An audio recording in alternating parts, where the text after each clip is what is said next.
Halo Animers, melanjutkan video di episode kemarin menjelaskan bagaimana Luffy dan kawan-kawannya menemui Nami di desanya. Seorang Nami yang mempunyai hubungan tersembunyi dengan Arlong memilih meninggalkan Luffy dan kawan-kawannya. Penasaran bagaimana ceritanya? Simak terus di Alunime.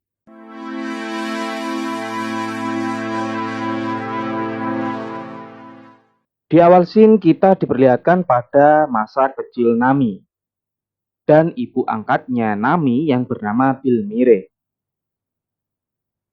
Ini orangnya sedang memasak sesuatu. Kemudian muncullah sekelompok bajak laut yang dipimpin oleh Arlong Iki Raine yang mencoba mengetuk dan masuk ke dalam rumah tersebut. Kemudian si Bilmire dengan sigapnya menodongkan shotgunnya ke mulut si Arlong.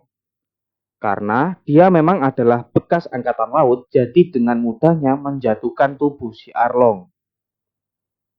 Tapi sayangnya keadaan berbalik. Arlong kemudian menggigit shotgun milik Bilmire hingga patah dan menginjak tangan kirinya.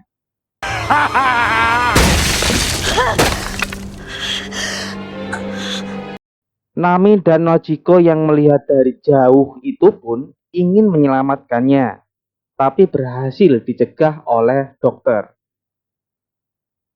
Saat itu muncullah seorang bapak tua bernama Gen. Ini orangnya.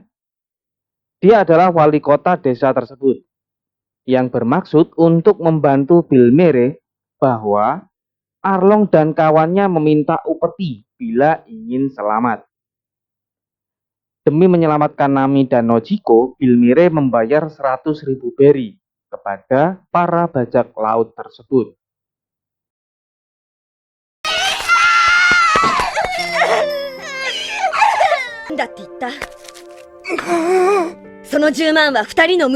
Tapi Arlong dan kawanannya masih tetap membunuh Bilmire, melumpuhkan Gen, dan mengalahkan seluruh penduduk desa, serta membawa Nami.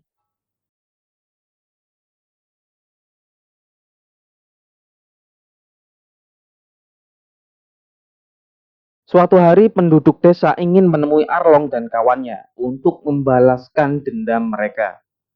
Tapi muncullah Nami dan mengatakan dia telah bergabung dengan Arlong sebagai pekerja pembuat peta. Terlihat bahwa Nami mempunyai tato Arlong. Kemudian scene berpindah ke masa sekarang. Seorang Nami dihadapkan oleh sekelompok angkatan laut yang ingin menangkapnya dan menyita seluruh harta karun yang dia miliki. Jadi si Nami ini selama dia hidup memiliki cita-cita mempunyai 100 juta beri dan membuat perjanjian dengan Arlong bahwa Arlong akan pergi dari desanya, menyelamatkan desanya bila Nami berhasil memberikannya 100 juta beri. Untuk menuju impiannya, dia mencuri harta karun dari para bajak laut, kemudian menyimpannya sedikit demi sedikit di kebun jeruk miliknya. Si Nami pun tidak tinggal diam, dia mencegah para angkatan laut itu untuk menyentuh harta karun miliknya. Dan berargumen, dulu si Arlong kesini kalian kemana saja, dan sekarang aku sedang berjuang menyelamatkan desa, kalian malah datang mengambil semua hartaku. Tapi jawaban komandan angkatan laut ini membuat Nami, Gen, dan Nojiko yang saat itu hadir semakin marah. Ya, ternyata si Arlong lah yang memerintahkan angkatan laut itu untuk mengambil semua harta karun milik Nami. Dengan imbalan 30% akan diberikan kepada dia. Akhirnya Nojiko saat itu tertembak oleh angkatan laut tersebut.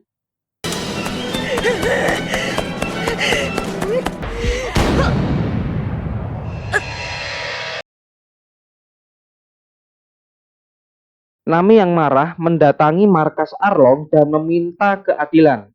Namun tetap saja Arlong yang menang.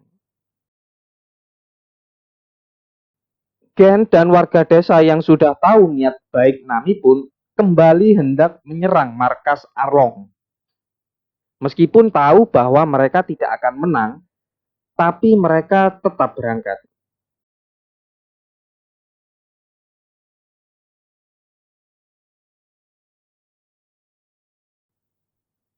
Di tengah keputusasaan Nami, dia menusuk-nusuk tato di tangannya. Dan saat itulah muncul Luffy. Ini sih scene yang buat saya merinding kalau nonton sendiri, serius.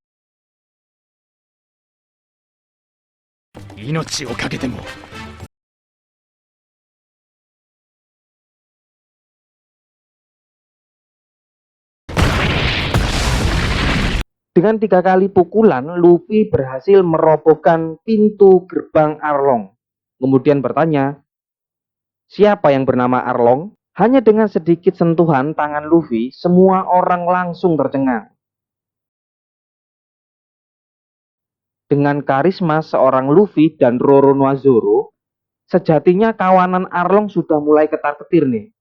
Untuk itu, anak buah Arlong memanggil bala bantuan. Dan muncullah Momo, tapi dengan kepala yang benjol. Ternyata luka tersebut didapatkan oleh ulah Luffy dan temannya di episode sebelumnya. Tahu akan monster sapinya takut melawan Luffy, Arlong mengancamnya. Mau nggak mau, Momo berhadapan dengan amarah Luffy.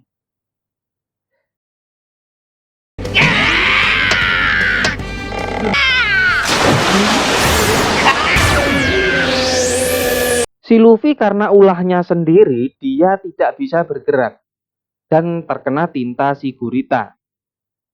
Dengan sebuah batu besar, Luffy rencananya akan diremukan. Akan tetapi, muncullah Sanji menolong dan mengatakan, mengapa aku memiliki kapten bodoh sepertimu?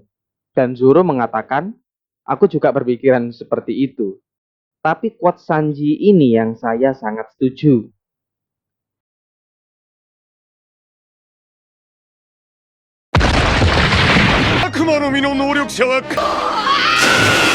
Setelah melempar Luffy ke dalam air, pertarungan berlanjut antara Zoro dengan si gurita, Sanji dengan ikan pari, sedangkan Usopp masih sibuk dikejar-kejar si Banji ini. Meskipun luka Zoro kembali terbuka, dia tetap bangkit melawan si gurita.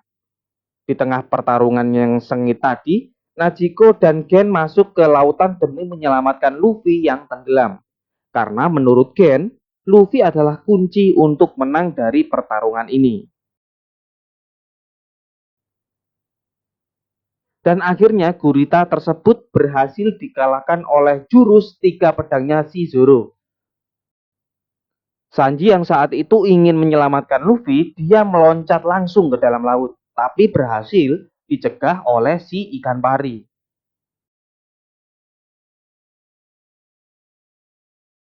Pertarungan menjadi berat sebelah ke ikan pari, karena kekuatan seorang manusia yang berada dalam air akan menyusut setengah kalinya.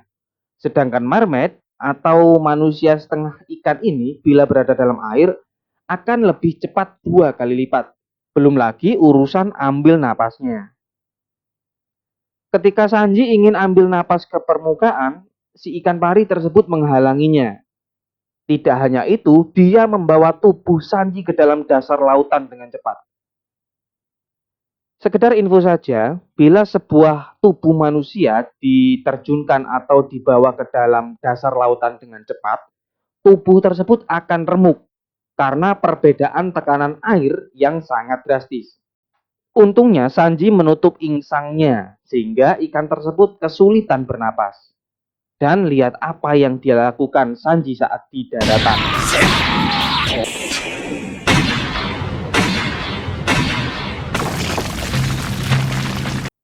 Berbeda dengan 2 rekannya tadi, Usopp bertarung dengan gayanya sendiri.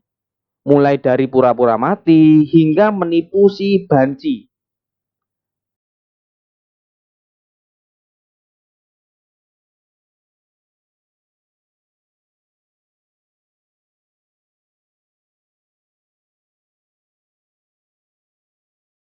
Dan pada akhirnya si Usopp melemparkan sebotol sake lalu menembaknya dengan sulutan api.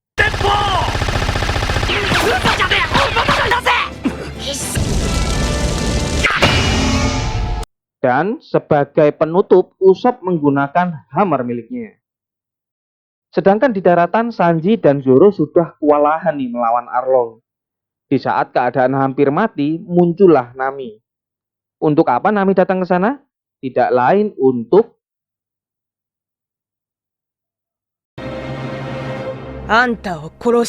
Oke, cuman itu saja animers. Alur cerita One Piece episode 36 sampai 40. Simak terus episode selanjutnya di Alunime. Silakan tinggalkan like dan subscribe channel ini agar kedepannya kami masih bisa terus menghasilkan alur-alur cerita anime lainnya. Bye animers.